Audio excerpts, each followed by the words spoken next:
Okay, we're back at the TCR show. It's John Levison for Tri 24/7. A very, very special privilege on our sofa today. We have, I was going to say one of the legends of triathlon, but there are many out there who would argue maybe the legend of triathlon, Dave Scott, known as the man for good reason. 6 Hawaii wins, second in Hawaii 3 times. Dave, absolute pleasure for you to be over here. Saw you last night at the 220 Awards, handing out the awards, and it was amazing how many people got their awards and were just more honoured the fact that you were given the award than the actual awards they were winning. It must be great for you to actually be remembered, I suppose. It's a little while since you were at the peak, but people still look back and really truly respect what you've done, and so yeah, your impact on the sport, is that very proud for you? Well, you know, it's fun, first off, just coming over here and just seeing this industry show and, you know, the growth of the sport over here in the UK. I mean, it's phenomenal. And, you know, the amount of traffic outside your booth here is staggering. To see all the latest and greatest equipment, because, I was never a technological wizard. You know, I was always kind of a dinosaur. My competitors used that. And the party last night, was a lot of fun. And, due respect to your group, that you won an award. And, of course, Chrissy took a couple honors. And so, yeah, it was very nice. Excellent. So you're over here with Accelerate, I believe, which is a product that you've been heavily involved in over a number of years. And before we get on to sort of talk about you as an athlete, I don't think people realise just how much you know about nutrition and coaching and stuff. That's something that you are heavily into, and you're more than just a figurehead of, I like this, drink this product. It's something that you've heavily been involved in and truly believe in. So can you just give us a bit of a background about Accelerate and what the product actually is? Well, I think first off, my background before I even got into sport was I had a background in exercise physiology, and so I was always, my own guinea pig. I didn't really know what I was doing exactly, but I said, maybe I ought to listen to what I went to school for, and what do you eat in these long races? And way back when, in the 1980s, we thought we had it dialed in. I had 6 bananas one day and 19 figs on another Ironman race, and there were fluid replacement drinks, similar to what's on the market, but the latest trend with good scientific basis is that a little bit of carbohydrate, and all the drinks have basically the same sugar concentration, add a little bit of protein, that it has a synergistic effect. It spares muscle glycogen, it helps recovery, and lowers the branched chain amino acids that, quite often people go through this mental malaise or this fatigue that they have, so it kind of keeps that constant. And I've been involved with Accelerate before they even had their product out, and I like looking at the research, I like looking at the practical side as well, and I'm my own guinea pig, and I coach athletes as well. Yeah. Let's look at last year.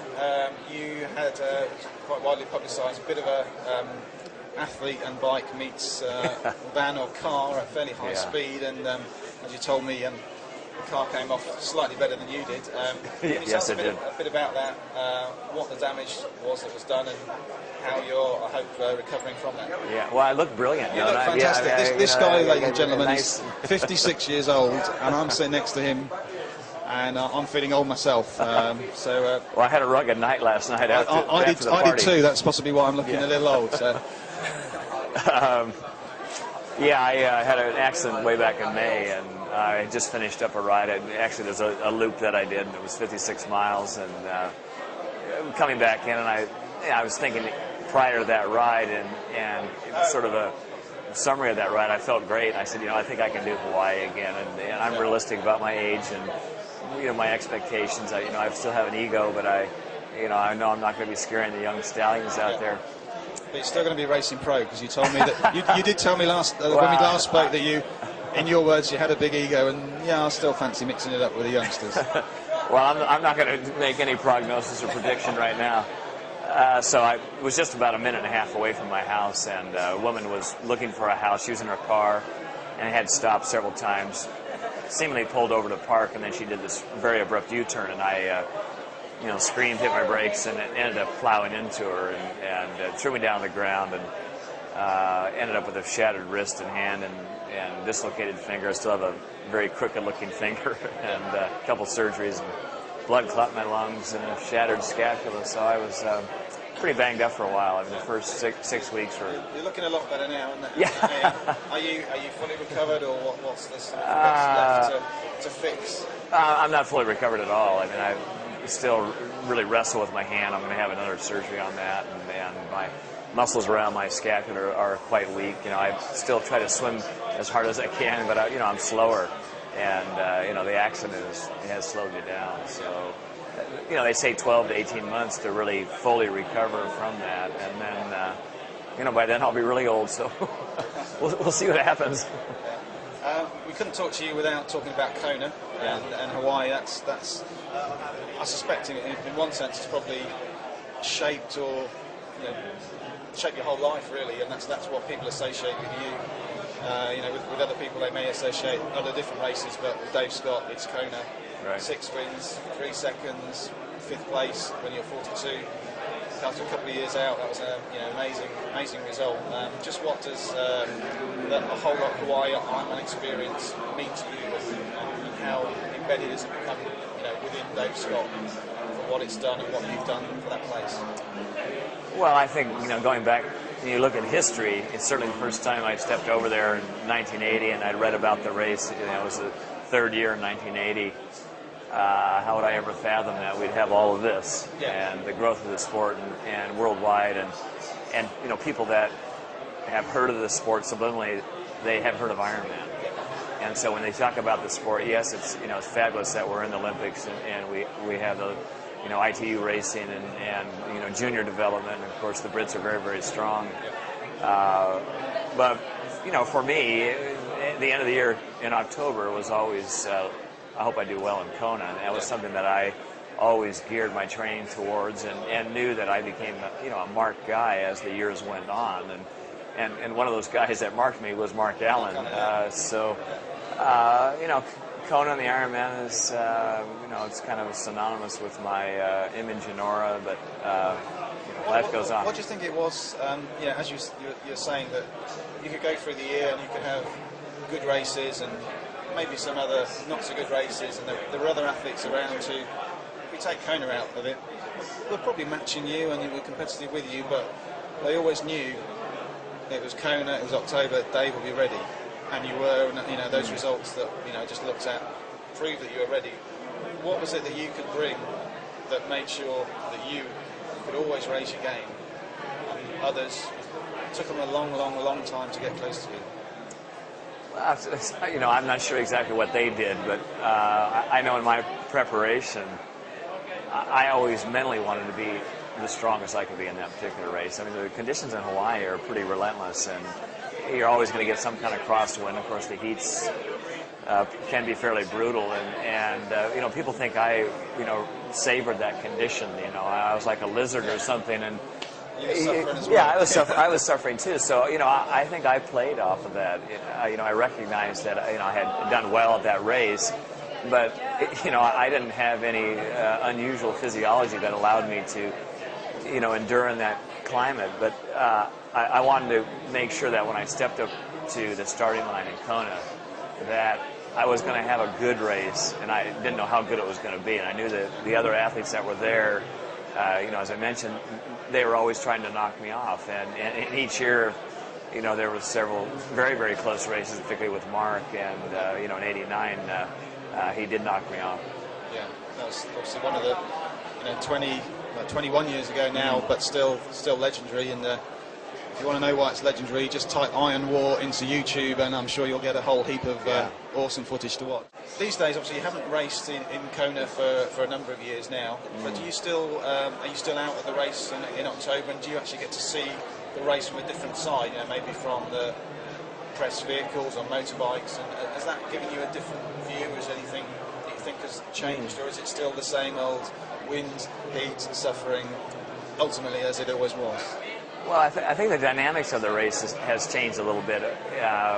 When we were able to race in the 80s, there was a little more latitude on the bike as far as allowing the cyclists to spread out a little bit. And so it was always a race. And if you were stronger on the hills, you'd recognize that the guy would drop off. Yeah. And, when I look back at the races in the 80s and racing Greg Welch in 1994, there was kind of a group of 6 or 7 of us, and I always felt that Greg and I were the strongest on the bike. We'd break away on the hills, and then the other guys would kind of close the gap. What has happened, and I think it's, unfortunate in a lot of ways, is that it's difficult to kind of nullify some of the drafting, and so the athletes aren't malicious, but there's just that interchange and that interaction where they're moving in and out, and a lot of times the athletes that are in this long link are soft pedaling, they're not really racing, and I think we need to take a closer look on how to address that so we can fan the athletes out, they take more of the roadway, and we see this split in abilities, because the irony is that you can have 10 or 12 guys and women, not this year with Chrissy dominating, but getting off the bike, and in the first mile of the run, it's already over. It's fraction. They're able to seemingly stay there for 112 miles, but in the run, it's over with. So, I'd like to see the bike be a little more competitive and a little more honest. Yeah, I guess we don't see so much the, going back 15 years, we would have Wolfgang Dietrich would come out and swim first, and quite often that would be it. He would make them ride hard, and you sort of knew you were going to have to chase him, and you knew he was probably going to ride 112 miles on his own, and he would be the first onto the road. Whereas, as you say, not happening quite so much now. Yeah. Talk about Chrissy, and obviously we have to talk about Chrissy as being a Brit. I know you've sort of, maybe I don't know if you're coaching Chrissy, but certainly she's used you as a sounding board and sort of advice and just what do you, can you add anything else to what's already been said about Chrissy, her abilities and just what she has done? The 8 Ironmans, 8 wins, all the records are just going. How much of a phenomenon is she? Well, she's brilliant. I think her greatest gift is she's just so mentally tenacious and hungry, and is just relentless in her training. I'm very pragmatic about her ability and what she should do and her approach. And I've obviously had lots of conversations with Chrissy. I'm her advisor or whatever she wants to call me, or whatever the media wants to call me. And I think whether it's me, she needs someone, as any athlete, just as a sounding person to scrutinize what she's doing right and what she's doing wrong. And I can be hypercritical. A lot of people will go, "Oh my gosh, how could he say that?" I don't feel as though she had a great race in either Germany or Kona. And when I look at and saying that and looking at her races, and I've talked to her directly about this, and she'll nod her head if she was sitting right here. I think you're right. If you look at the 3 races, I think if you look closely, maybe Australia was the one that she nailed last year. There was just no weakness in that. Right. Well, in Germany and Kona, she did not run well. And she was kind of buggered. Not run well and run the 2:55 or whatever she ran in Germany, and I can't remember what Hawaii was, just over 3. It was over 3. Yeah, but I think as an athlete at her level and looking at what she's done and her potential, what she has shown in her training, she should have been about 8 or 9 minutes faster. In an optimum day on the run segment. Well, if she was 8 or 9 minutes faster, you look at that 8:54, and she would have been down the 8:40s. I mean, it would have been really, sensational. And I think that certainly motivates her this year. And she was bothered by a leg issue that was pretty acute, and acute even going into the week of Hawaii before she even put on her shoes. It was bothering her. So, she was kind of rolling dice to get through that race, and she really suffered over the last 10K. And obviously, she had a bit of a bike issue herself recently, and she's rounding the cast. Do you think that's going to be any issue for the season, or is that just an inconvenience now, and she's going to be fine by the summer? Well, I talked to her last night, and I asked her if she was coming to the show, and she said, "No, I got to go sit on my bike for 4 hours." I don't. So she's still doing the work. Yeah, she's still doing the work, and I've always been a huge advocate of endurance athletes, triathletes, doing proper strength work, and it's something that is inherently a problem. Craig Alexander was very, very weak in his glutes, and he didn't have a great race last year either, but he was very solid when he was running. He was slower than what he should have done. So I think looking at Chrissy, she's obviously got great advice over here, and is on a really diligent program, and now she's got this heavy hand, which is certainly going to set her back, her upper back, and her swimming is going to be lagging a little bit. But I think on the bike and the run, it kind of pushes the season back a little bit, but she'll be ready, come October. Let's talk about you as a coach, because maybe it's not something that people know as much about, but you've been very heavily involved in coaching generally as triathletes, but also as a strength specialist. I know you and I think your sister run a pretty competitive master swim program out there, and if you ever look at the pictures around on all the forums and the Twitter feeds, it's always this little pool in Boulder, which just seems to be a who's who. So that's something you've been involved in for a long time. And how does that environment work, and what do the athletes get out of that? Well, there's a lot of friction sometimes, because there's a lot of jostling for the fast lane. It's like the who's who wanders out on the deck, and on any given day, we've had Ironman champions and world champions and gold medals, and we have kind of a staggering group that comes to Boulder each year. And but you're still hanging on the back of it. When I'm in the water, when I'm on the deck, I'm still a taskmaster, so I don't let them get away with a lot of crap. And ironically, they want to do well. So I run the program pretty tight. And I just have a couple sessions. My sister has multiple sessions, so we're kind of feeding their swimming program fairly well, and I also have a run program. But I have a new website that's just launched probably today, davescottinc.com. So I haven't had a chance to look at it because I got home so late from the party, but it should be up, and I have different coaching services. So we'll have a bit of competition for Website of the Year next year. Well, I think you've done a formidable job, and you're stealing all my content. Next time I'll interview you, John. No, it's nice to be here, but I've had a coaching business. I still consult all different levels of athletes, and I have some that I do full time, some that are online, and I have different strength programs that I offer online.